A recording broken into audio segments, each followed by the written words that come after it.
Well, receiving an organ transplant is a complicated and time-sensitive process with little margin for error, especially for those who live in rural states where specialized care is limited. Montana PBS's A.J. Williams talks to patients, practitioners, and politicians about what's being done to improve the system. Exhale, look, press with both hands. Todd Ware takes a deep breath in during his morning yoga class, a simple act he doesn't take for granted. Yoga, I couldn't do it in the years before because even though it's a relaxing, it still requires too much air. And so now that I am breathing so much, I'm breathing at 134%. The yoga opens up my whole chest cavity. Ware received a lung transplant at the end of 2020, 5 years after he was diagnosed with lung failure. 8 out of 10 donated lungs aren't viable due to tissue damage, making every opportunity for transplant rare and invaluable. Timing is everything when it comes to procuring donated organs, and a mishandling of them in the process means that patients like Ware can end up dying on the waiting list. When I learned that I had to have a transplant and I went on the list, I didn't know that I'd even survive till the transplant and organs were available for me. I had to take oxygen into the shower for the first time. And I was in the shower with the tubes and I'm thinking, this isn't going to last for long. And so this isn't going to work. A combination of Ware's critical condition and rare blood type put him toward the top of the list. Got the call that afternoon and it was wonderful. And it's just a pleasant voice on the other side that said, Todd, we have some wonderful lungs here that we think are going to work for you and we'd like you to come over tonight. When Ware received a call 3 months later on December 26th that there was an organ donation waiting for him, he had to get to the transplant center in Seattle as fast as possible. Transporting a patient in critical condition is already a challenge. Ware, himself a pilot, soon realized that winter weather may make travel on their critical timeline impossible. I checked the aviation weather and we weren't flying. Kalispell was not flying when I left for the airport. And so by the time we had some thick fog in, and by the time we got to the hospital and then they took me by ambulance to the airport and we were clear to take off. So the fog bank just left right before we did. Ware made it to Seattle in time, as did his new set of lungs. The donated organs arrived in a cooler to his operating room, and 28 hours later, Ware woke up breathing better than he had in years. Patients like Ware traveling to receive care are only facing an additional hurdle in what some have called an already failing system. The nation's Organization for Donating Organs has received criticism over the years, and politicians are calling for change. Historically, the network has been run on a federal contract through one private nonprofit called the United Network for Organ Sharing, known as UNOS. According to a 2023 report written by a former officer of the Department of Health and Human Services, known as HHS, there are approximately 109,000 people waiting for organ donation. Yet, 28,000 viable organs get wasted annually. This means that patients getting the transplants they need, like Ware, are the exception. The network is 15 times more likely to lose, damage, or mishandle an organ in transit than a passenger airline losing its luggage. Statistics like these have politicians calling for a federal reform, which Senator Grassley says he's been working on since 2005. More than a decade now, government watchdogs and the media have questioned the adequacy of the network's oversight. That's because of multiple reports of fraud, waste and abuse, criminality, deadly patient safety, and failure to recover organs. More than 200,000 Americans have needlessly died on the transplant waiting list, disproportionately for people of color and people of rural America. Critics of UNOS consider it a monopoly, and Senator Grassley helped lead the charge in creating the U.S. Organ Procurement and Transplantation Network Act, which was unanimously passed by Congress in September of 2023. The act aimed to break up the singular contract and open up the floor to competitive bidding.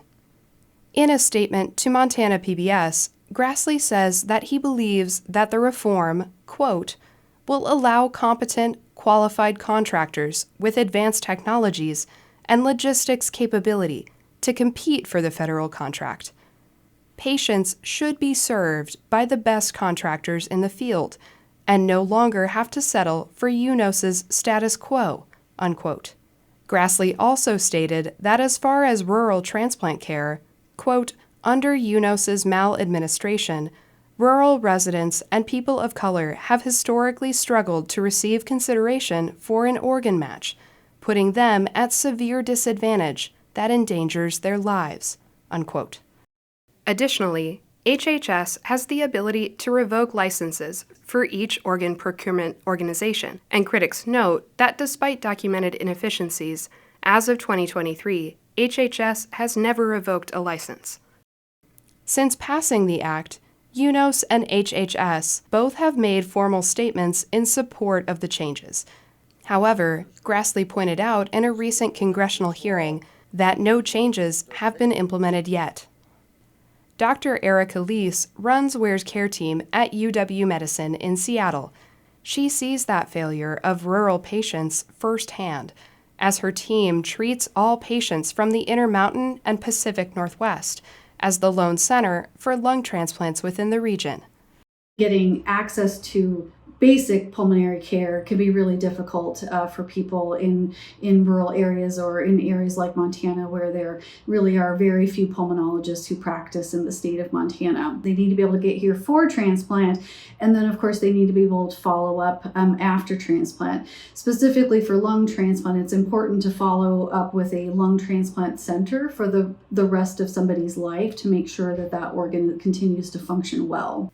In regards to Ware's 28-hour timeline of getting the call to getting new lungs, Lease says that that's a long turnaround time by organ transplant standards. 24 hours is actually pretty short, or pretty long.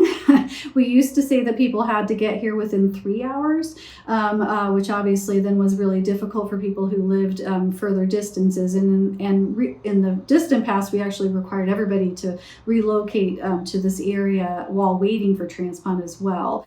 Rural patients like Ware will always have the additional hurdles of travel and weather to navigate on their end, but critics of UNOS believe that the patient's location should not be the determining factor for their consideration of getting life-saving care.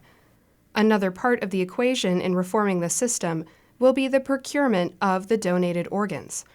Lease says that the organ donation system requires immense coordination in the notification of availability, procurement, and delivery of the organs to the transplant centers like UW's. In terms of what donors are available, that really comes down to local hospitals notifying their local organ procurement organization, which is the organization that manages donors and helps start the allocation process. I don't know that I feel that the technology of how we allocate organs and how we transport organs and who transplants or transports organs has really kept up at the rate that we are seeing the growth.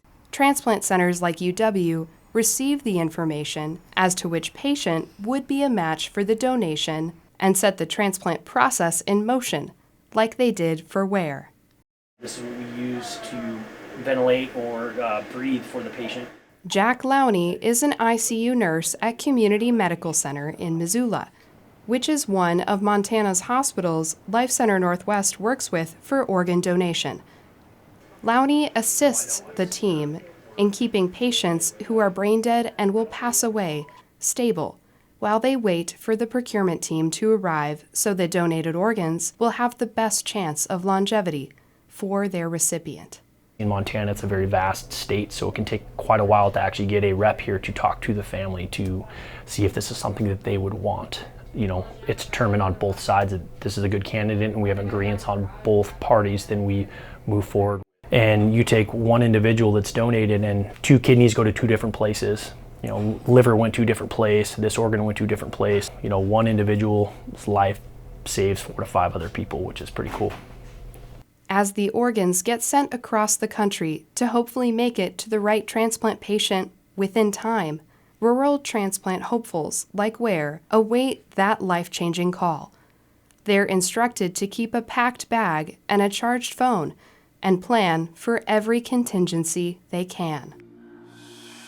Ware considers his transplant something that's allowed him bonus time and an ability to live a better life. Knowing how precious organ donation is, he believes that the mismanagement of the donor system is a problem that needs to change. Organs are so valuable, they need to be managed really well. If there's anything that's lost, if there's even one organ that gets lost in process, then they really need to address that and fix the process. My donor, just the amount of gratitude that I have for breathing with these lungs. I really want to thank his family, mainly because they deal with a continued pain. Just thankful that he was an organ donor. There are currently 173 Montanans waiting for an organ transplant. Ware hopes to keep connecting with other rural patients, helping them find access to transportation through a network of angel pilots across the state. Ware hopes to continue doing what he can to help his fellow Montanans navigate a system where success requires nothing short of a miracle. For Impact, I'm AJ Williams. Just this month, the U.S. government invited proposals to set up a competitive system for organ donation and transplantation.